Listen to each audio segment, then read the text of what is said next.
इयत्ता 9वी मराठी या पुस्तकातील एक होती समयी हा पाठ आज आपण अभ्यासणार आहोत। या पाठाचे लेखक आहेत उत्तम कांबळे। समाजसेविका व शिक्षण तज्ज्ञ अनुताई वाघ यांच्या कार्याचा परिचय प्रस्तुत पाठात करून दिलेला आहे।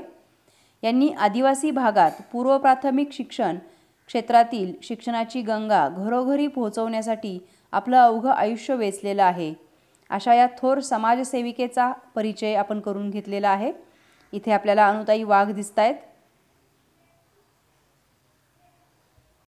उत्तम कांबळे लिखित एक होती समयी हा पाठ पाहूयात। पाठ परिचय थोडक्यात। आदिवासींमध्ये कमालीचे दारिद्र्य असल्यामुळे कोणत्याही सोयीसुविधा उपलब्ध नसतात। वर्ग घेण्यासाठी साधी जागा मिळत नाही। बसण्याच्या सोयी, खडूफळा या गोष्टीही मिळत नाहीत। अनुताईंनी या स्थितीला खंबीरपणे तोंड दिलं। जिथे मिळेल तिथे वर्ग घेतले।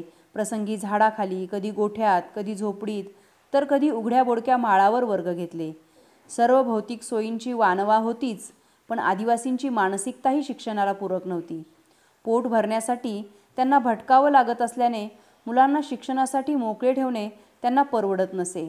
शिवाय अज्ञान, अंधश्रद्धा, रूढी, परंपरा यांच्या प्रभावामुळेही आदिवासी लोक शिक्षणाकडे दुर्लक्ष करत। त्यांना पुन्हा पुन्हा समजावून सांगून शिक्षणात वेगवेगळे प्रयोग आणून अनुताईंनी शिक्षणाकडे आणलं। त्यांचीच ही कथा आपण पाहूयात। काही माणसं वादळ झेलतात आणि पचवतात, पुढं विशाल सागराचं रूप धारण करतात। वादळ म्हणजे संकट, झेलणे म्हणजे स्वीकारणे, पचवणे म्हणजे त्या संकटातून सही सलामत बाहेर पडणे, सुटका करून घेणे आणि पुढं विशाल सागराचं रूप धारण करतात। तर काही माणसं वादळामुळे कोलमडून पडतात। कोलमडून पडणे म्हणजे पूर्णपणे खचणे। तर काही माणसं वादळं पचवण्याचे धडे दुसऱ्यांकडून घेतात। ते संकट कसं पचवायचं याचे धडे, शिक्षण दुसऱ्यांकडून घेत असतात। आयुष्यभर आदिवासींसाठी डहाणूजवळील कोसबाडच्या टेकडीवर ज्ञानयज्ञ तेवत ठेवणाऱ्या थोर समाजसेविका आणि शिक्षणतज्ज्ञ अनुताई वाघ यांचा समावेश यांपैकी पहिल्या श्रेणीत करावा लागेल। या पहिल्या श्रेणीमध्ये मोडतात। मुलांनो, ज्ञानयज्ञ म्हणजे विधीपूर्वक अग्नी पेटवला जातो आणि त्यात आपल्या जवळच्या पदार्थांची आहुती दिली जाते। अग्नी ती आहुती परमेश्वरापर्यंत पोहोचवतो अशी एक श्रद्धा आहे। अनुताईंनी शिक्षण प्रसाराचे कार्य सुरू केले। त्या कार्यात त्यांनी आपले सर्वस्व ओतले। यज्ञात आहुती देतात तशी अनुताईंनी स्वतःच्या जीवनाची आहुती दिली, म्हणून त्यांचं कार्य म्हणजे ज्ञानयज्ञ आहे असं म्हटलं जातं। तेवत ठेवणाऱ्या त्या थोर समाजसेविका आहेत आणि त्यांचा समावेश पहिल्या श्रेणीमधील माणसांमध्ये केला जातो। त्यांच्या निधनानं कोसबाडची टेकडी हळहळली। हळहळणे खूप मनापासून वाईट वाटणे आणि परिसरातील सर्व आदिवासींना हुंदकेसुद्धा फुटले। हुंदके फुटणे, रडू कोसळणे। अनुताईंच्या निधनानं एक व्रतस्थ जीवनाची अखेर झाली। व्रतस्थ म्हणजे कठोरपणे एखाद्या व्रताचे आचरण करणे, की त्यांनी आयुष्यभर एक व्रत स्वीकारलेलं होतं। या आदिवासी लोकांना शिक्षित करणं, त्यांच्या आयुष्यामधील अज्ञानाचा अंधार दूर करणं आणि त्या व्रतस्थ जीवनाची अखेर झाली। अखेर झाली म्हणजे शेवट झाला। थोर शिक्षणतज्ज्ञ ताराबाई मोडक यांच्या सहवासात वाढलेल्या अनुताईंचं एकूण जीवनच त्याग, कष्ट आणि निस्वार्थी सेवा यांचा एक सुरेख मिलाफ होता। मिलाफ, संगम। वयाच्या केवळ 13व्या वर्षी त्यांचा विवाह झाला। विवाह असतो तरी काय हे समजण्यापूर्वीच म्हणजे केवळ 6 महिन्यातच त्यांच्या इवल्याशा कपाळावरील कुंकू नियतीनं कायमचं पुसून टाकलं। कुंकू पुसणे म्हणजे पतीला मृत्यू येणे, विधवा होणे। नियती म्हणजे नशीब। भातुकलीचा खेळ मोडला। भातुकली हा एक लहान मुलांचा, विशेषतः मुलींचा खेळ आहे। यात खोटा खोटा संसार उभारला जातो। संसारोपयोगी चिमुकली भांडी आणली जातात। प्रत्यक्ष संसारात मोठी माणसे जशी वागतात त्याचे अनुकरण करीत खेळ मांडला जातो। भावला भावलीचे लग्नही लावले जाते। थोडक्यात भातुकलीचा खेळ म्हणजे खोटा खोटा, आभासमय असा संसार। अनुताईंच्या वाट्याला खरा संसार आलाच नाही, जणू काही भातुकलीचा खेळ होता तो। पण छोट्या अनुनं आभाळा एवढं दुःख पचवलं, कोलमडून टाकणारं वादळ पचवलं। ताराबाईंनी त्यांच्या डोळ्यातील अश्रू पुसले। दुःखाचा डोंगर टाचेखाली चिरडत अनुताई मोठ्या जिद्दीनं उभ्या राहिल्या, त्या कधीही पराभूत न होण्यासाठी. त्यांनी स्वतः शिक्षण घेणं सुरू केलं. बाहेरून अभ्यास करून त्यांनी पदवी मिळवली. समाजव्यवस्थेत पिचलेल्या असंख्य आदिवासींच्या घरोघरी ज्ञानगंगा नेण्याचं व्रत स्वीकारलं. ज्ञानगंगा म्हणजे जशी गंगा नदी पवित्र मानली जाते, गंगेचे पाणी प्याल्यास पुण्य मिळते, पाप नाहीसे होते, अशी एक आपल्या सर्वांची श्रद्धा आहे. गंगा नदी घरोघर पोहोचवणे म्हणजे सर्वांचे दुःख दैन्य दूर करणे असा अर्थ रूढ झाला आहे.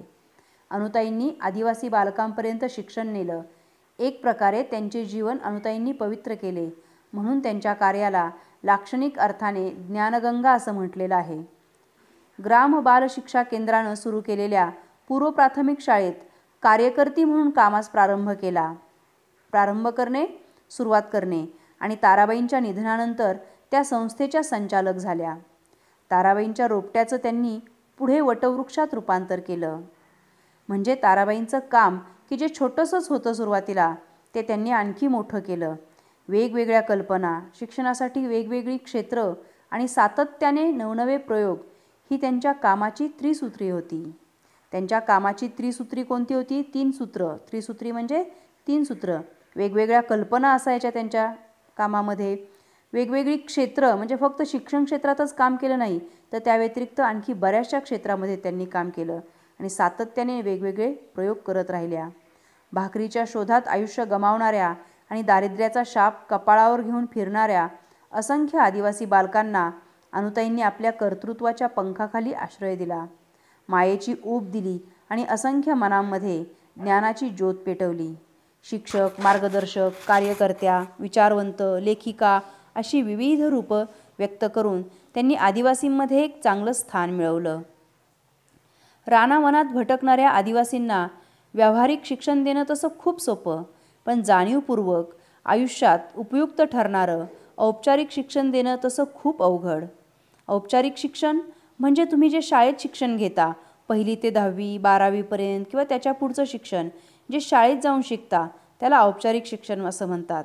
आणि व्यावहारिक शिक्षण जे शाळेबाहेर समाजात फिरताना मिळतं, ते शिक्षण म्हणजे व्यावहारिक शिक्षण.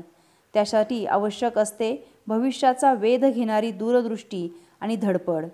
भविष्याचा वेध घेणे म्हणजे भावी काळात काय काय होऊ शकेल याचा अंदाज बांधणे.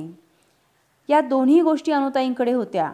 त्यामुळे त्यांना वेगवेगळे प्रयोग करताना कसलीच अडचण भासली नाही की पाश्चिमात्यांचा अभ्यासक्रम भाषांतरित करावा लागला नाही. भाषांतरित करणे, अनुवादित करणे. पाश्चिमात्य म्हणजे इंग्रज लोक. प्राथमिक शिक्षण म्हणजे एकूणच शिक्षणाचा आणि आयुष्याचा भक्कम पाया असावा लागतो, याचं भान त्या कधीच विसरल्या नाहीत. की शिक्षणाच्या दिशाहीन प्रसाराचा ध्यास त्यांनी धरला नाही. दिशाहीन म्हणजे दिशा नसलेलं. आपल्या मंद प्रकाशात मंदिर उजळून टाकणाऱ्या समईप्रमाणे अनुताईंनी काम केलं. मंद प्रकाशात मंदिर उजळून टाकणाऱ्या समईचं काम जसं असतं, तसंच काम अनुताईंनी केलेलं आहे. समई काय करते ते सर्वांना माहिती आहे. समई देवाजवळ लावली जाते. या समईचा प्रकाश मंद, शांत, स्निग्ध असा असतो. तिच्या प्रकाशात शांत निवांत वाटतं. ही समई गाभारा उजळून टाकते आणि त्या शांत प्रकाशात बसावं, देवाचं नाव घ्यावं अशी सर्वांची इच्छा होते. तिचा प्रकाश भगभगीत नसतो. भगभगीत प्रकाशात मनाला शांती कधीच मिळत नाही. अनुताई वाघांचं व्यक्तिमत्व समईसारखंच होतं. त्यांच्याजवळ डामडवल नव्हता, भपका नव्हता, त्या कडक शिस्तीच्या नव्हत्या, मुलांवर रागावून त्यांना दम देऊन गप्प बसवणाऱ्या नव्हत्या. त्यांना आदिवासी मुलांबद्दल अमाप माया होती. त्यामुळे आदिवासी मुलांना अनुताईंच्या सहवासात असताना मायेची ऊब मिळे. अनुताईंचा सहवास त्या मुलांना जणू समईचा प्रकाश वाटे आणि त्यामुळे त्यांच्या कामाला समईची उपमा दिलेली आहे. अनुताईंना सुद्धा समईची उपमा दिलेली आहे. प्रसिद्धीचा झगमगाट मिळवण्याचा हव्यास त्यांनी धरला नाही, कारण त्या आणि त्यांचं कार्यच स्वयंप्रकाशित होतं. स्वतःच प्रकाश देणारं असं काम होतं. अनेकांनी या लोभस उजेडात आपल्या आयुष्यातील अंधार संपवण्याचा प्रयत्न केला. प्रसिद्धी आणि मानसन्मान त्यांच्यापर्यंत चालत आले आणि त्यांनी स्वतःचंही भाग्य उजळून घेतलं. त्यांनी केलेल्या अजोड कामाला, अजोड म्हणजे ज्याला कशाचीही जोड नाही असा, कोणाच्या शिफारस पत्राची गरज नव्हती किंवा एखाद्या पुरस्काराची सुद्धा आवश्यकता नव्हती. पुरस्काराला छेद देऊन पुढं जाणारं असं त्यांचं कार्य होतं. म्हणूनच आदर्श शिक्षक, पद्मश्री, दलित मित्र यांसारखे मानसन्मान नेहमीच अनुताईंच्या शोधात भटकत राहिले. इथे अनुताईंच्या शोधात हे पुरस्कार भटकत होते. अनुताई पुरस्कारांच्यापर्यंत पोहोचल्या नाहीत, तर पुरस्कार त्यांच्यापर्यंत आले. बऱ्याचदा असं होतं की शासन, समाज अनेकांचा सन्मान करत असतं आणि कित्येक जण हे सन्मान मिळावेत म्हणून गैरमार्गाने प्रयत्न करतात. अनुताईंना मात्र कार्य करण्यातच रस होता. त्यांचे कार्यच एवढे उत्तुंग होते की त्यांचा सन्मान करावा असं सर्वांनाच वाटत होतं. म्हणून अनुताईंनी न मागता अनेक सन्मान त्यांना मिळत गेले. शिक्षणाच्या अनुषंगानं अनेक क्षेत्रातही अनुताईंनी फार मोठं काम केलं आहे. शिक्षणाबरोबरच त्यांनी बालकल्याण, लहान मुलांच्या कल्याणासाठी, मूकबधिरांसाठी शिक्षण, महिला विकास कार्यक्रम, अंधश्रद्धा निर्मूलन, स्वच्छता, कुटुंब कल्याण, आरोग्य आदी विषयांवरही खूप कष्ट घेतलं. अंधश्रद्धा निर्मूलन म्हणजे अंधश्रद्धा नाहीशी करण्यासाठी काम करणं. पूर्वी लोक भूताखेतांच्या, देवधर्माच्या, खूप जुन्या कल्पनांवर श्रद्धा ठेवणे ह्या सगळ्या गोष्टी करत होते. याला अंधश्रद्धा असं म्हणतात. या अंधश्रद्धाळू माणसांना विज्ञान निष्ठेकडे पाठ फिरवलेली असते. अंधश्रद्धेतून चुकीचे निर्णय घेतात, त्यामुळे त्यांचं खूप नुकसान होतं. कधीकधी माणसांचे प्राणही जातात. अंधश्रद्धेमुळे प्रगतीच्या मार्गात अनेक अडचणी निर्माण होतात. यासाठी अनुताईंनी काम केलेलं आहे. एक चांगला नागरिक निर्माण होण्यासाठी ज्या ज्या गोष्टी आवश्यक आहेत त्या सर्व त्यांनी केल्या. एकाच वेळेला अनेक प्रयोग असेही त्यांच्या कामाचं स्वरूप होतं. त्यामुळे केवळ देशातीलच नव्हे तर परदेशातील संस्था आणि शिक्षण क्षेत्रातील कार्यकर्त्यांना कोसबाडच्या टेकडीचं सातत्यानं आकर्षण राहिलं. शिक्षण क्षेत्रात आणि त्यासाठी आदिवासी क्षेत्र निवडून काम करणं हे अतिशय अवघड असतं. ज्यांच्यासाठी शिक्षणाचं व्रत चालवायचं त्यांचाही अशा कामाला प्राथमिक अवस्थेत विरोध होतो. प्राथमिक अवस्था म्हणजे सुरुवातीची अवस्था. रूढी, परंपरा, अज्ञान आणि अंधश्रद्धा ही त्यामागची कारणं असतात. शिवाय स्थितिशील समाजही या कार्यात वारंवार अडथळे आणतो. स्थितिशील समाज म्हणजे कोणताही बदल होऊ न देता आहे त्या स्थितीत राहण्याची वृत्ती असलेला समाज. अडथळे आणणे म्हणजे अडचणी आणणे. या सर्व गोष्टींवर मात करून ज्ञानाचा दिवा जपायचा म्हणजे ज्ञान वाढवत राहायचं आणि अनेकांच्या मनातील विविध प्रकारचा अंधार दूर करण्याचं काम अनुताईंनी निरपेक्ष वृत्तीने केलं. निरपेक्ष वृत्ती म्हणजे कुठलीही अपेक्षा नसलेली. स्वतःच्या बळावर त्यांनी शिक्षण क्षेत्रात एक सुरेख स्वप्न पाहिलं. ते प्रत्यक्षात उतरवलं. कधी झाडाखाली, कधी गोठ्यात, कधी बोडक्या माळावर. बोडक्या माळावर म्हणजे जिथे झाडं, वनस्पती असं काही नसेल अशा ठिकाणी, तर कधी झोपडीत वर्ग चालवून त्यांनी मोठ्या जिद्दीनं ज्ञानाचा प्रसार केला. ज्ञानाचा दिवा घरोघरी लावा असा प्रचार त्यांनी कधी केलाच नाही, तर स्वतःलाच दिवा बनवलं. त्यात आपल्या श्रमाचं तेल ओतलं. कर्तृत्वानं तो पेटवला आणि आयुष्यभर तेवतच ठेवला. तेवतच ठेवणे म्हणजे तसाच सुरू ठेवला. 5-6 तपांच्या अविरत धडपडीनंतर कोसबाडच्या टेकडीवर ही समई आता विझली आहे. त्यामुळे अवघी टेकडी हळहळली असेल. आदिवासींचे डोळे पाणावले असतील. तर या सर्वांनी अनुताईंच्या पाऊलखुणा जपून ठेवणं हीच त्यांना आदरांजली ठरेल.